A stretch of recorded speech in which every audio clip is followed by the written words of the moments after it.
Shalom Aleichem, bonjour à toutes et à tous. Nous allons Bezrat Hashem aborder aujourd'hui les halachot qui tournent autour de l'accouchement. Avant toute chose, il faut savoir qu'une femme qui accouche par voie basse devient interdite et doit passer par un processus de purification un peu différent de celui de la nida classique afin d'être permise à son mari. Mais avant d'expliquer ce processus, il faut d'abord définir à partir de quand la femme devient interdite à son mari. Alors, tout le monde le sait, en fin de grossesse, à partir du début du 9e mois environ, le col de l'utérus se raccourcit et commence à s'ouvrir au fur et à mesure jusqu'à se dilater complètement et atteindre à peu près 10 cm d'ouverture. Et alors là, le bébé pourra commencer à sortir. Eh bien, mesdames, sachez que contrairement aux idées reçues, le fait d'être ouverte à 2 ou à 3 ne vous rend pas encore interdite. L'indice d'ouverture en centimètres ou en doigts de la sage-femme, c'est à peu près pareil, n'est pas le paramètre qui définit si oui ou non votre mari peut encore vous toucher. Donc voilà, ça c'est pour ce qui est de l'ouverture. Maintenant, qu'en est-il des contractions ? Eh bien, la majorité des décisionnaires s'accordent à dire là aussi que les contractions ne sont pas une raison pour rendre la femme interdite tant qu'elle n'a pas constaté de sang. Par contre, si elle a constaté même une seule goutte de sang sur son sous-vêtement ou en s'essuyant, alors elle sera interdite à son mari. Et cela, même si la tâche en question ne pose pas en général de problème, si c'est à cause de la taille de cette tâche ou du type de sous-vêtement ou autre. Et bien là, après une contraction, elle sera interdite et il faudra donc qu'elle fasse un hefsek tahara et compter les 7 jours de propreté, les shiva nekim, et ensuite aller se tremper au mikvé pour pouvoir retrouver son mari.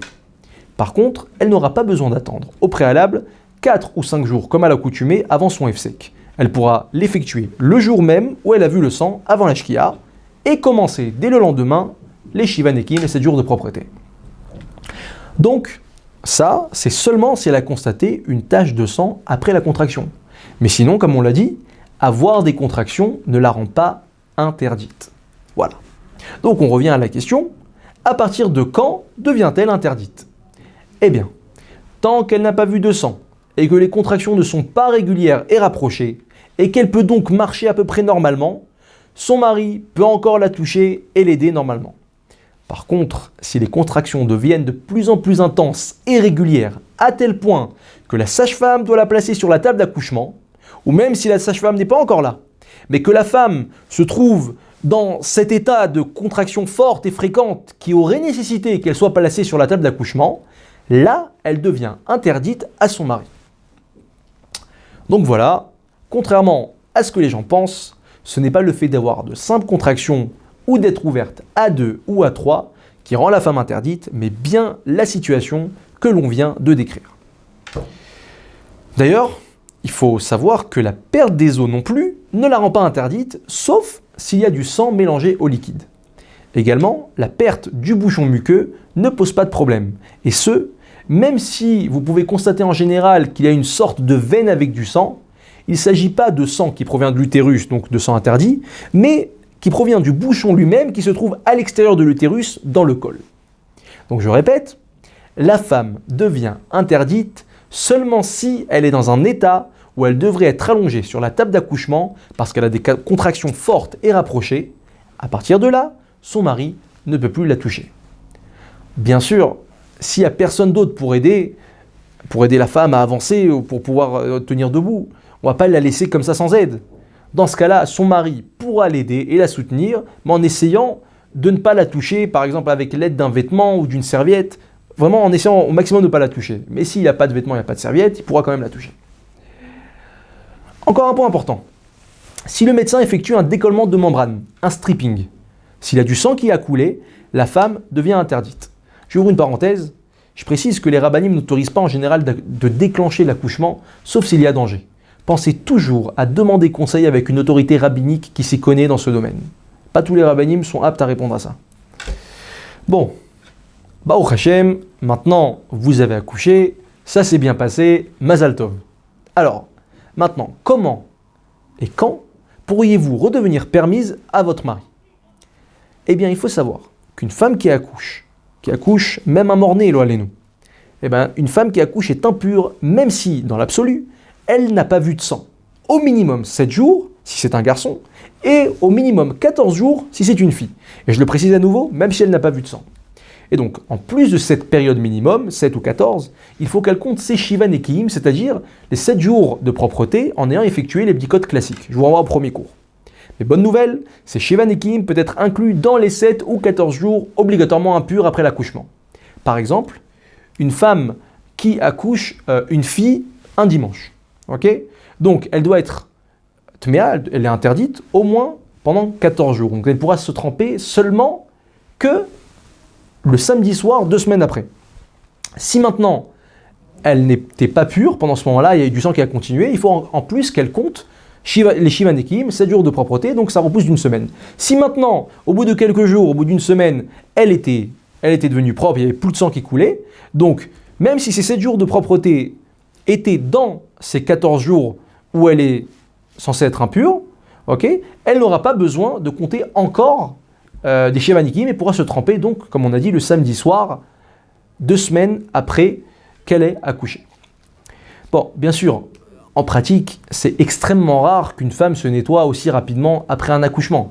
Hein, en général, ça dure assez longtemps. Maintenant, il faut savoir qu'il y a une coutume chez certaines communautés où la femme ne va pas se tremper, elle va se tremper seulement après 40 jours pour un garçon ou 80 jours pour une fille. Eh bien, les rabbanim s'accordent à dire qu'aujourd'hui, il faut éviter cette roumra. D'après notre maître Rav Ovadia, une personne qui avait cette habitude et veut l'annuler n'a même pas besoin de faire atarat nedarim, de faire l'annulation des vœux. D'ailleurs, en parlant de ces 40 et 80 jours, si une femme doit montrer une bdika ou une vérification ou une tâche à un rav pendant cette période, c'est important qu'elle lui précise qu'elle se trouve dans ces jours-là. Je ne vais pas m'étendre sur la raison, mais sachez que ça peut influencer des fois positivement la réponse du rav. Voilà. Donc maintenant, on va parler de quelques cas particuliers. Tout d'abord, on le souhaite à personne, la fausse couche. Une femme qui, Chas v'Shalom, a subi une fausse couche après 40 jours de la grossesse devra attendre 14 jours avant de se tremper parce qu'on a un doute sur le sexe du bébé. On compte les 40 jours depuis le soir du dernier mikvé. Si par contre la fausse couche était dans les 40 jours depuis le mikvé, elle devra uniquement compter ses Shiva Nekiim, les 7 jours propres, et pourra se tremper au terme de ces 7 jours. Voilà pour le premier cas. Un autre cas particulier maintenant, la césarienne. Une femme qui a accouché par césarienne n'a pas le même statut qu'une femme qui accouche par voie basse. En l'occurrence, elle n'a pas besoin d'attendre 7 jours pour un garçon et 14 jours pour une fille. En revanche, il est pratiquement obligatoire qu'elle ait des pertes de sang provenant de l'utérus et par conséquent devra attendre la fin de l'écoulement, effectuer un Hefsek Tahara et compter les Shiva Nekiim, les 7 jours de propreté pour se tremper. Voilà pour la césarienne. Et du coup, une grossesse intra-utérine, c'est la même chose, parce que ça nécessite une intervention médicale pour faire sortir l'embryon. Et en général, il y a également un écoulement de sang de l'utérus qui suit. Voilà pour aujourd'hui. Je pense qu'on a fait le tour de la question en ce qui concerne l'accoucher. Dernière chose très importante. Après un accouchement, on a eu un break de 9 mois. Il est impératif que les époux fassent une révision des lois de pureté familiale. Et grâce à Torah Box, c'est aujourd'hui extrêmement facile. À très bientôt. Les éditions Torah Box, c'est des dizaines et des dizaines de livres pour les petits comme les plus grands, sur tous les sujets de la vie juive et abordés de manière accessible à tous.